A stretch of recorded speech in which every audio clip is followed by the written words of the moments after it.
Hey guys, what's going on? It is Chris here. Anyway, we are looking ahead to today's NBA slate for the 23rd of February. As we know, they had the All-Star break, so we are finally back. Seemed like a while, but yeah, I didn't really get to watch much of it of the All-Star break. Hopefully, it was pretty good.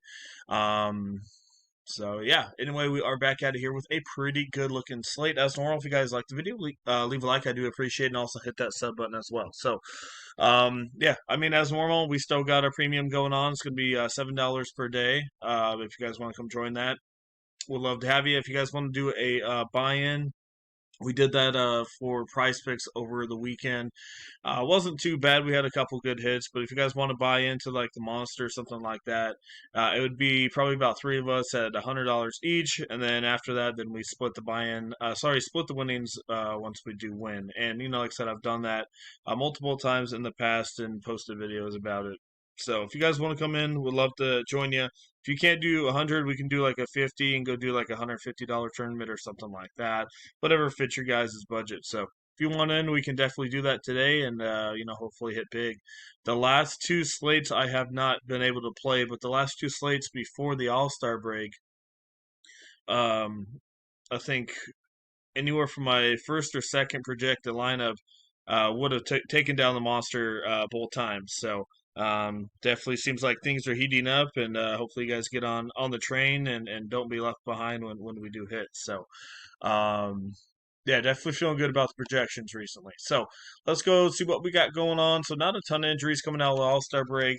I mean they had a week to rest. So our first game we're going to be looking at is Denver and Cleveland. We have a 222.5, and we got Cleveland by two. So we have to see if Jamal Murray plays here. He has not played for what 6 or 7 straight games. And we got Aaron Gordon out. I'm not a big fan of Nikola Jokic here. I don't think he's worth it in this one. Garland and like Mitchell, guys like that, I don't mind taking a little bit of a shot on.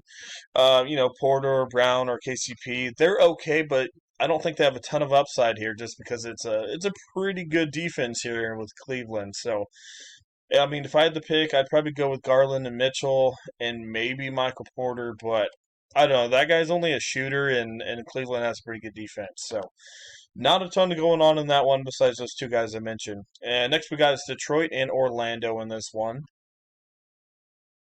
So our computer's running a little slow. Let's see what we got going on here. I think this one's going to be 215. Oh, wow. 228 Orlando by 7. So it should be a faster pace game here. 228 kind of makes it interesting with some of these Orlando guys. They are so dang cheap, and I don't think their ownership is going to be too high. Paulo Briancho, 7,200 is an okay spot. Fultz, Wendell Carter. I mean, Detroit's defense is terrible. If Detroit somehow can stay in this game, then I definitely don't mind it.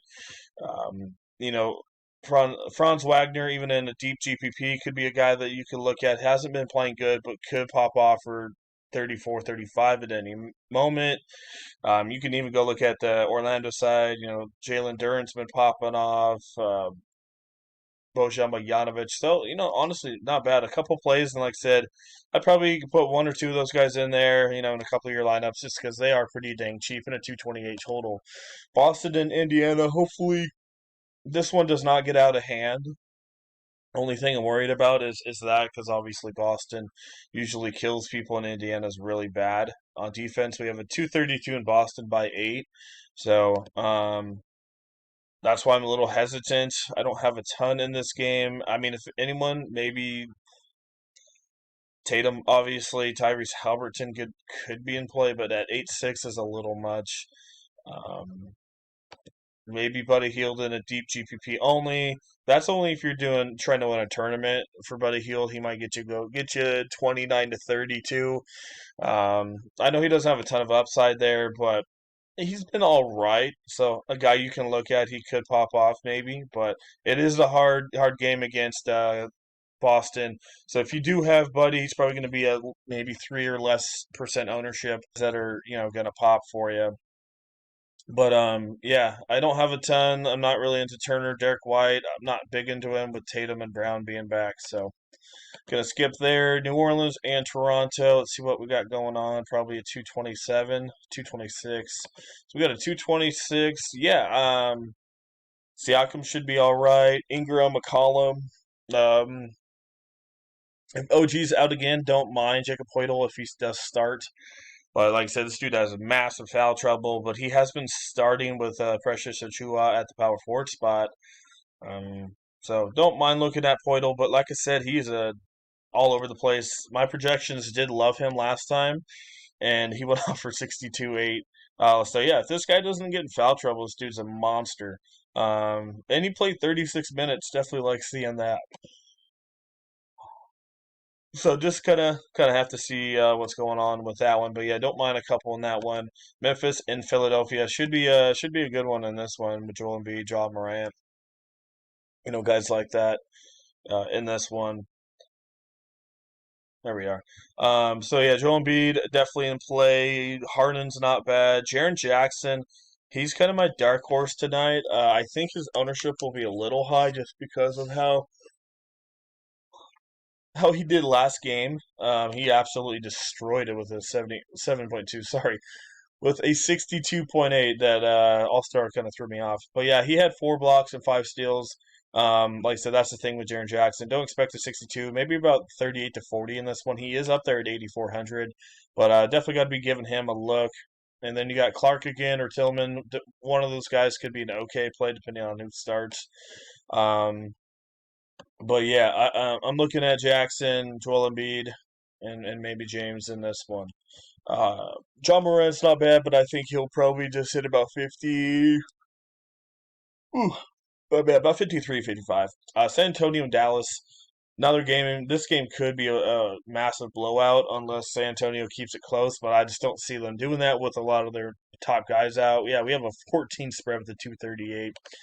Um, I mean, I do like Luca, but like I said, with that blowout concern, he might just take the back seat. He might go get you 40 in the first half and only 10 in the second half.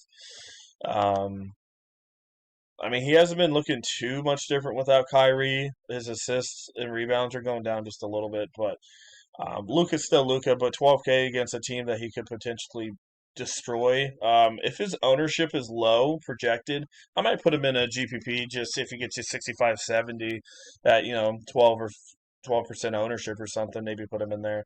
And then that's this San Antonio side. I mean, you got Devin Vessel out. Trey Jones is doubtful, so Malachi Bramham, I think that's his name.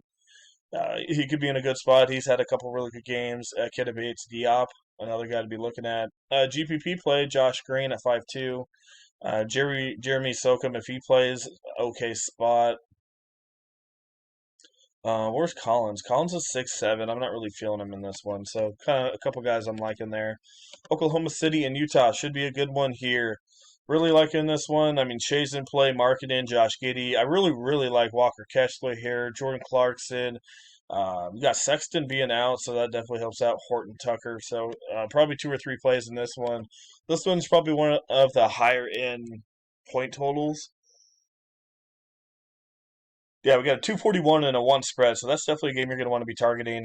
Definitely expect ownership in that game, though. Always expect ownership with Utah recently. Portland and Sacramento. This can be a good one. Wish I could go to it. I'm only 3 hours away, like both these teams. But yeah, we got Lillard. I mean, Lillard, Sabonis should be in good spots. Jeremy Grant, I think you could take maybe a flyer with him. I know he's not the best matchup here, but Nurk and Anfree Simons are out, so that's going to give Grant a couple more shots. He hasn't played a ton because he's been in concussion protocol. But still, at 6-1 against Sacramento, I think he can easily get you 34, 35 points. Plays a ton of minutes, and his usage rate should go up a little bit. So definitely kind of a dark horse. You got Drew Eubanks as well, another guy you can be looking at only 4.9. And yeah, that's mostly all I'm looking at there. And then our last game we have is Golden State Warriors against the Lakers. Another game that should be good. Definitely probably going to be leaning towards Anthony Davis in this one. Definitely liking his matchup quite a bit. I know it says rank 6, but I like his matchup here. Clay could pop off here. Kevon Looney. I don't have a ton in this one, but a couple of top guys you could look at for sure. So Let's kind of see what the optimizer is saying as of now. Like I said, these projections will change, but let's just see what they got going on here early in the morning.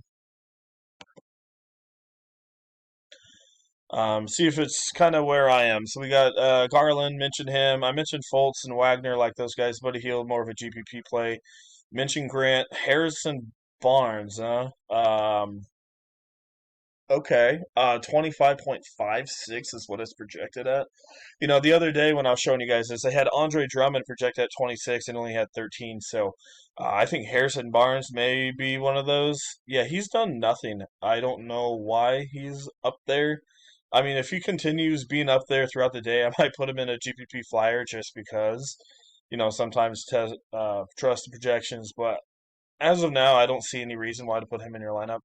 Mentioned Jaron Jackson, Walker Kessler, mentioned those guys. I didn't really mention Evan Mobley here against Denver, but I mean, if Aaron Gordon's out, that's going to loosen up the interior there. So Mobley could be in a good spot at 7-4. He hasn't been doing a ton, but they have him projected at 41.52, which I think is a little high. But you know, like I said, that those are just projections, and gotta tweak them up a little bit. So that's kind of what we're looking at. Like I said, guys, as normal, if you guys do enjoy the video, leave a like. I definitely do appreciate it. Hit that sub button as well. If you guys want to get in on a $7 day pass, like I said, you just get one lineup. And you get our top projected lineup for that one. If you guys want to come buy in for the monster tonight, we'd love to have you. I'm gonna do $100 each, and yeah, if you want to get in, let me know, and we'll buy in. Like I said, split the winnings. If you want more information, just message me. Or if you guys can't do the 100, if you can do like a 25 or 50, if you want to do something smaller but still buy in, definitely can do that as well. So, all right, guys, once again, thanks for watching. I appreciate it. We'll see you guys a little bit later.